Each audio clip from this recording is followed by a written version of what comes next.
Baik, kita akan masuk ke bagian soal nomor 4. Sebuah batang tipis dengan massa 0,5 kg berayun terhadap suhu putar yang melalui salah satu ujung batang.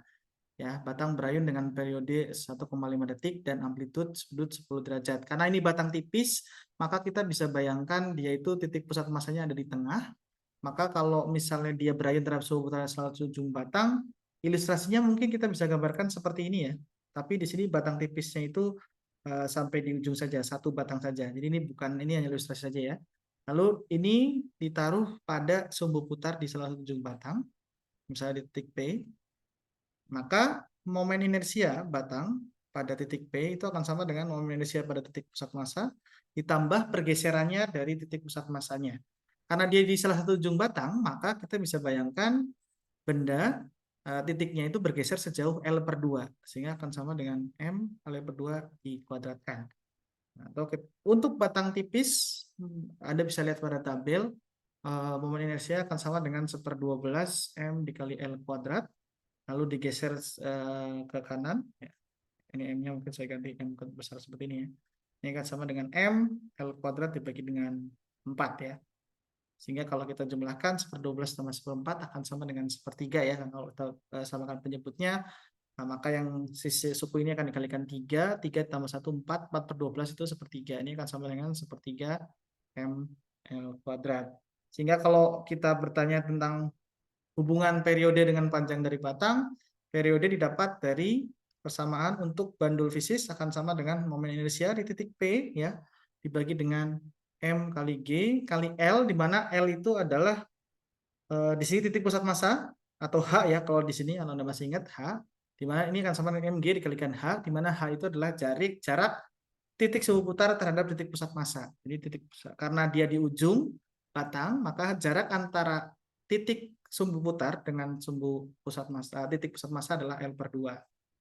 Nah, kalau kita substitusi besarannya ini 2pi akar M kali L kuadrat dibagi dengan 3, dibagi lagi dengan M kali G kali L dibagi dengan 2, ya, maka ini bisa kita dapatkan T akan sama dengan 2pi akar, ya, L-nya bisa kita coret, ya, L-nya bisa kita coret 1, M-nya juga bisa kita coret, sehingga sisanya adalah, ini sepertiga, ini seperdua, jadi saya bisa tulis begini ya, L per 3 dikalikan dengan 2 per G, ya, atau kita bisa dapatkan T kuadrat itu akan sama dengan 4pi kuadrat kali 2L per 3G.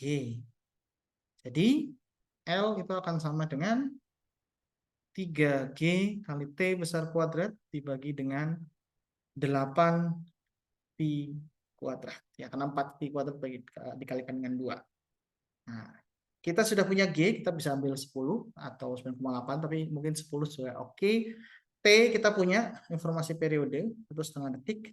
Pi itu hanya ini saja ya, konsol saja. Jadi Anda bisa hitung dengan variabel yang ada untuk mendapatkan panjang. Sedangkan yang B, berapakah energi kinetik maksimum batang ketika berayun?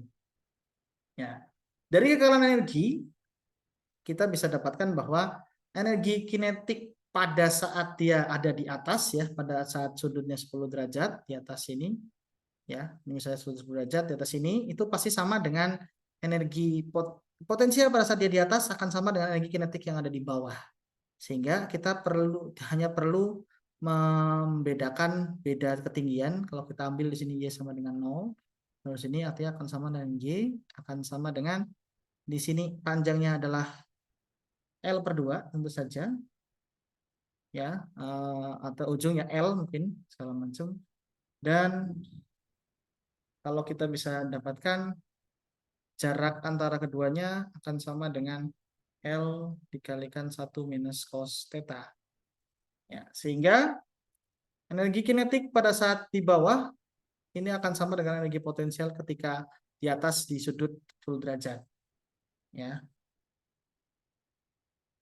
Sehingga energi kinetiknya kita bisa hitung akan sama dengan M kali G kali L 1 minus cos theta. Karena ke bawah ini adalah L, dari sini sampai sini adalah L, sedangkan dari sini sampai sini itu adalah L cos theta. Sehingga ketinggian ini akan sama dengan L dikurangi L cos theta. Ya, sehingga akan sama. Kalau Anda substitusi jarak, mungkin jangan L ya, saya pakai H saja mungkin karena ini jarak pusat masanya ya. Ya, di sini saya kasih H. Nah, kita bisa definisikan karena dia digantung di ujung, maka H itu adalah jarak dari titik sumbu putar ke titik pusat massa rotasi. Jadi titik pusat massa dari bendanya ini akan sama dengan L dibagi dengan 2. 1 minus cos theta. Ya. Nah, lalu kalau kita ambil aproksimasi sudut kecil ya di sini, ya atau tidak juga masalah karena kita sudah punya sudutnya. Anda bisa pakai kalkulator untuk menghitung ini semua karena Anda sudah punya M, Anda sudah punya G, Anda sudah punya L dari yang A, sehingga Anda bisa dapatkan B ya dengan satuan joule. Ya, Anda substitusi saja M-nya, G-nya dan L dari persamaan yang A dan cos theta sama dengan theta-nya sama dengan 10, Anda bisa menghitung energi kinetik maksimum batang ketika berayon. Berikut pembahasan untuk nomor 4.